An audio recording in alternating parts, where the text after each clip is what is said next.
This morning, the Biden administration is considering a new program to manage the surge of Venezuelan migrants, similar to the one for Ukrainians.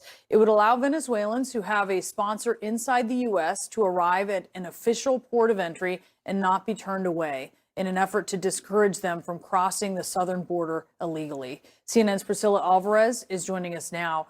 Priscilla, how does the administration plan to manage this flow of Venezuelan migrants? So simply put, they want them to apply to come to the United States, be approved. They also have to show they have a tie to the United States, say a family member, and then fly into a port of entry in the United States, like an airport, for example. That's very similar to what the administration did for Ukrainians.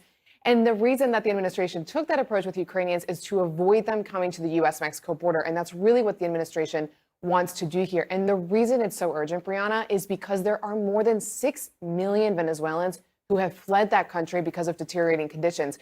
They have moved about South America. Many have come to the U.S.-Mexico border as conditions in South America were exacerbated by the pandemic. And now we're seeing more than 1,000 a day, or just around 1,000 a day at the U.S.-Mexico border. So this is a plan that they're considering to really discourage people from unlawfully crossing the border, and specifically Venezuelans. Tell us about criticism of this plan.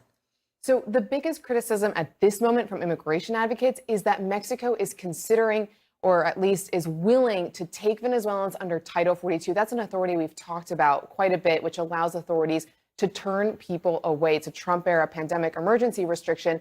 And up to now, Venezuelans have not been subject to that. Now Mexico is saying they're willing to take them. And so advocates say this is an authority that should not be used for anyone, and especially Venezuelans. So that's where the pushback is right now. Again, it's a plan under consideration. We're still waiting to see if it gets finalized, and then we'll see how those details get responses. All right, we'll be watching this. Priscilla, thank you so much for that.